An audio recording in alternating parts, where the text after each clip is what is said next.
chapter 51. This is what the Lord says. See, I will stir up the spirit of a destroyer against Babylon and the people of Leb-Kamai. I will send foreigners to Babylon to winnow her and to devastate her land. They will oppose her on every side in the day of her disaster. Let not the archer string his bow, nor let him put on his armor. Do not spare her young men. Completely destroy her army.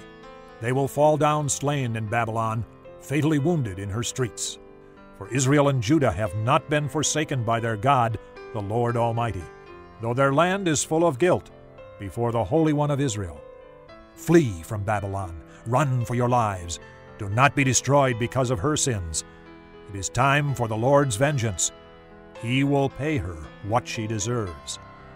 Babylon was a gold cup in the Lord's hand. She made the whole earth drunk. The nations drank her wine. Therefore they have now gone mad. Babylon will suddenly fall and be broken. Wail over her. Get balm for her pain. Perhaps she can be healed. We would have healed Babylon, but she cannot be healed. Let us leave her, and each go to his own land. For her judgment reaches to the skies. It rises as high as the clouds. The Lord has vindicated us. Come, let us tell in Zion what the Lord our God has done. Sharpen the arrows, take up the shields. The Lord has stirred up the kings of the Medes, because his purpose is to destroy Babylon. The Lord will take vengeance for his temple. Lift up a banner against the walls of Babylon. Reinforce the guard, station the watchmen, prepare an ambush. The Lord will carry out his purpose, his decree against the people of Babylon. You who live by many waters and are rich in treasures, your end has come, the time for you to be cut off. The Lord Almighty has sworn by himself, I will surely fill you with men as with a swarm of locusts, and they will shout in triumph over you. He made the earth by his power. He founded the world by his wisdom, and stretched out the heavens by his understanding.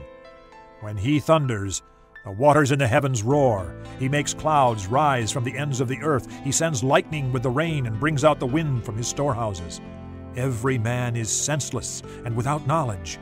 Every goldsmith is shamed by his idols. His images are a fraud. They have no breath in them. They are worthless, the objects of mockery. When their judgment comes, they will perish.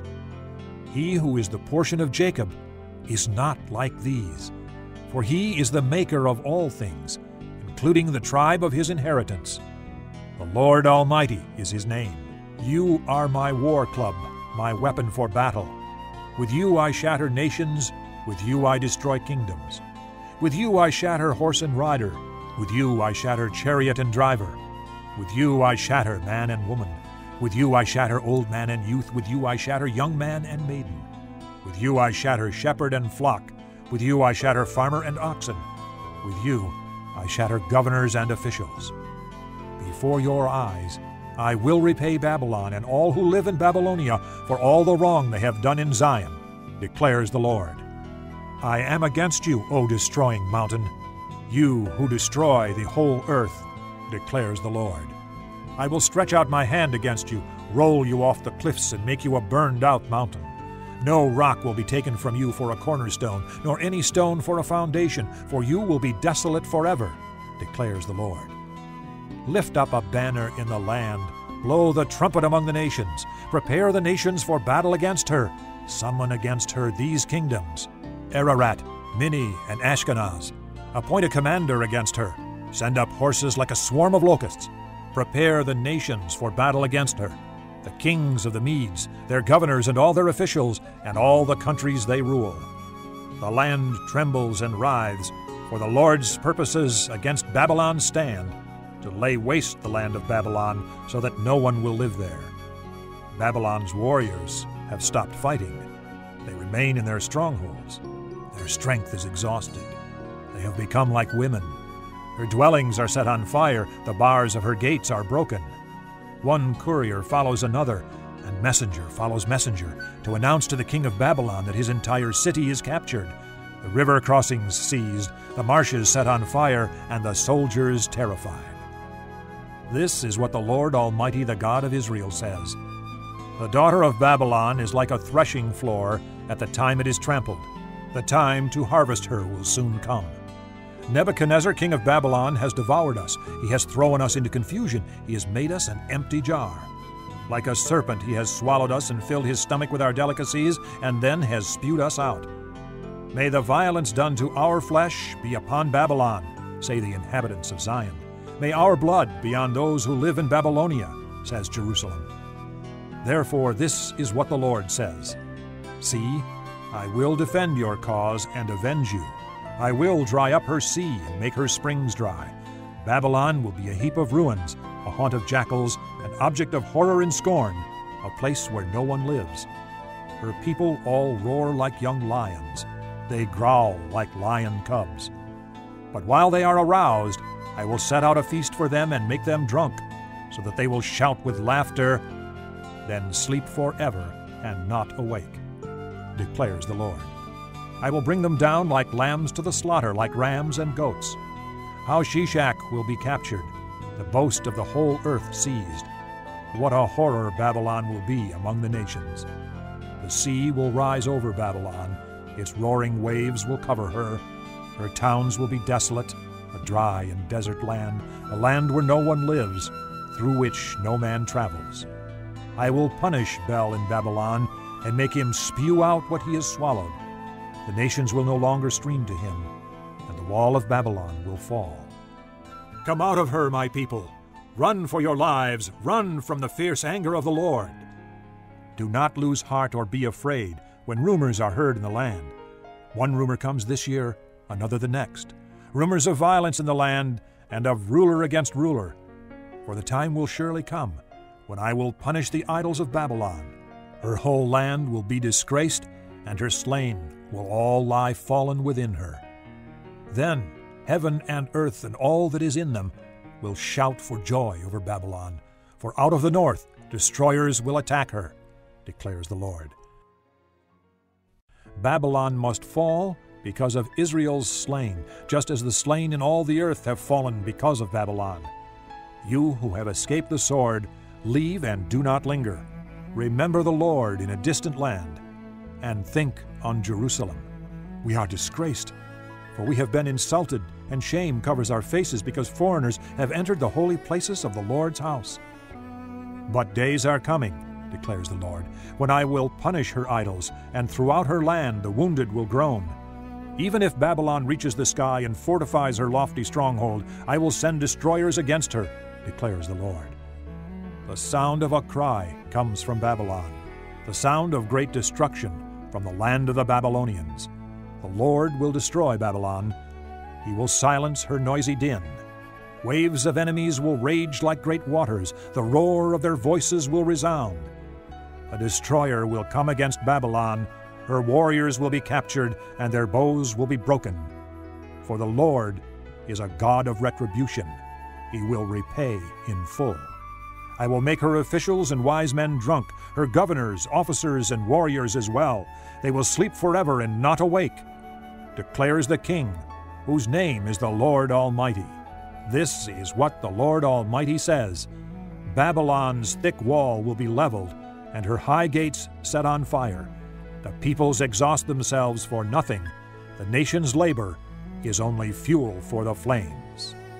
This is the message Jeremiah gave to the staff officer Seraiah, son of Neriah, the son of Maaseiah, when he went to Babylon with Zedekiah, king of Judah, in the 4th year of his reign. Jeremiah had written on a scroll about all the disasters that would come upon Babylon, all that had been recorded concerning Babylon.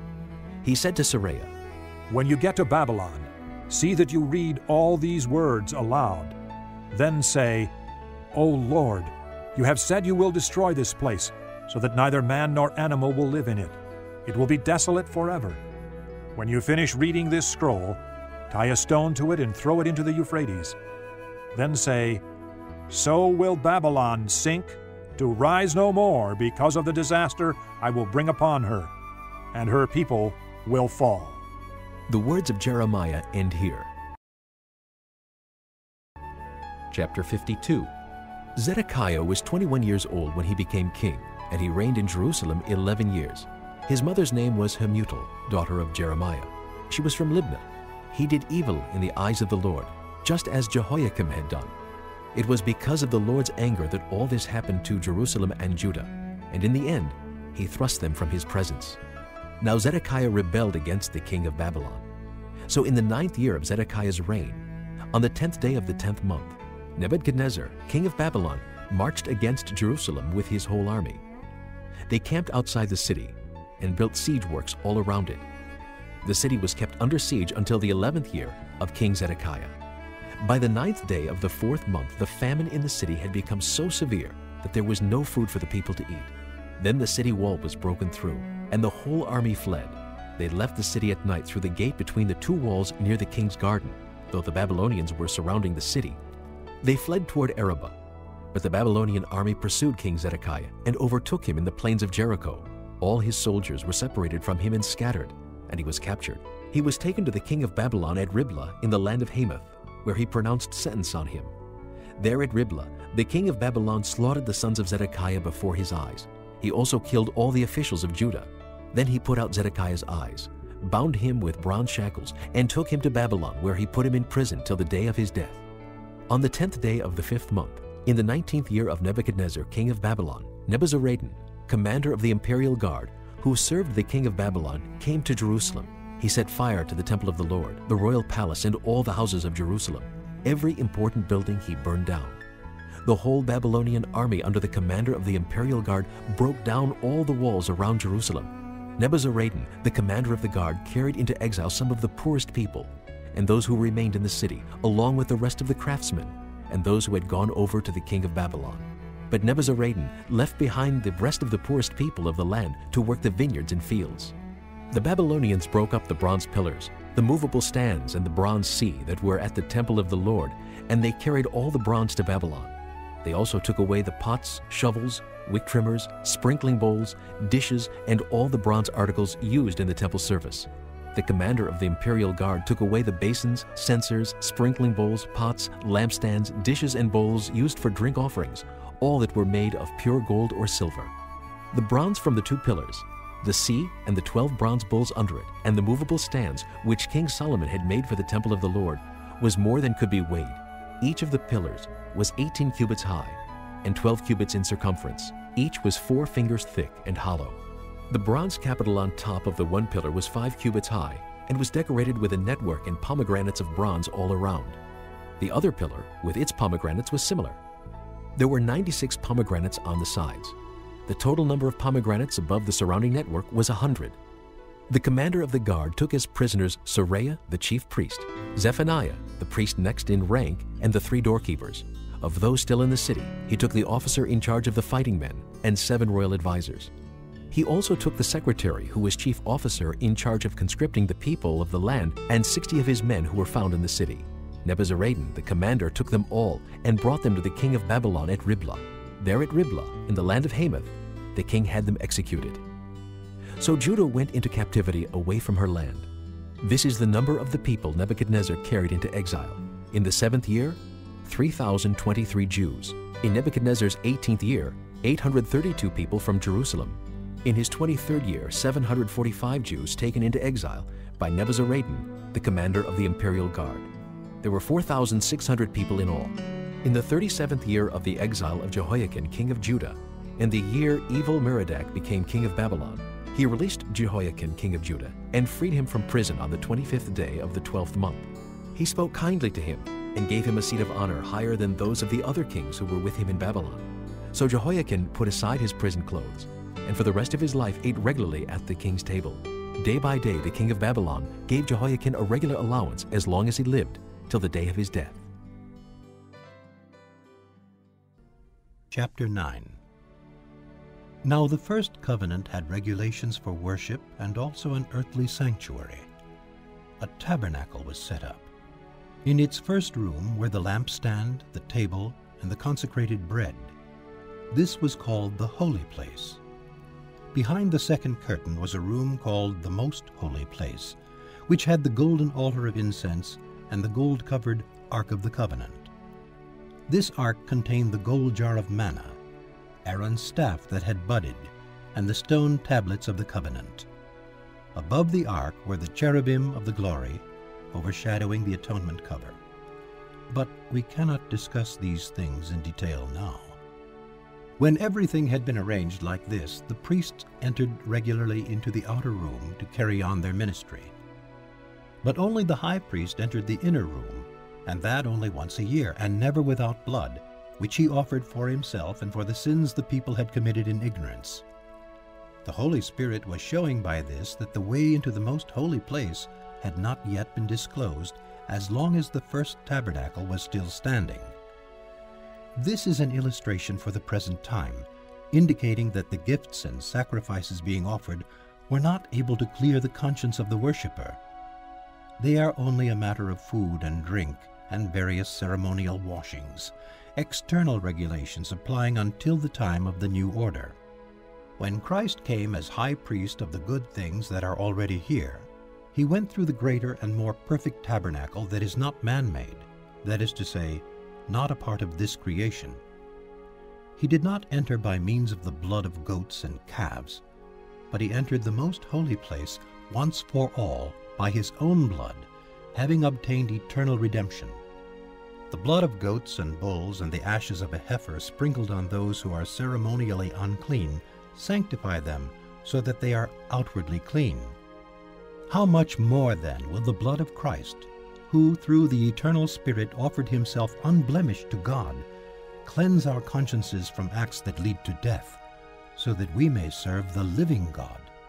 For this reason Christ is the mediator of a new covenant, that those who are called may receive the promised eternal inheritance, now that he has died as a ransom to set them free from the sins committed under the first covenant. In the case of a will, it is necessary to prove the death of the one who made it, because a will is in force only when somebody has died. It never takes effect while the one who made it is living. This is why even the first covenant was not put into effect without blood. When Moses had proclaimed every commandment of the law to all the people, he took the blood of calves, together with water, scarlet wool, and branches of hyssop, and sprinkled the scroll and all the people. He said, "This is the blood of the covenant which God has commanded you to keep." In the same way, he sprinkled with the blood both the tabernacle and everything used in its ceremonies. In fact, the law requires that nearly everything be cleansed with blood, and without the shedding of blood, there is no forgiveness. It was necessary then for the copies of the heavenly things to be purified with these sacrifices, but the heavenly things themselves with better sacrifices than these. For Christ did not enter a man-made sanctuary that was only a copy of the true one. He entered heaven itself, now to appear for us in God's presence. Nor did he enter heaven to offer himself again and again, the way the high priest enters the most holy place every year with blood that is not his own. Then Christ would have had to suffer many times since the creation of the world. But now he has appeared once for all at the end of the ages to do away with sin by the sacrifice of himself. Just as man is destined to die once, and after that to face judgment, so Christ was sacrificed once to take away the sins of many people, and he will appear a second time, not to bear sin, but to bring salvation to those who are waiting for him.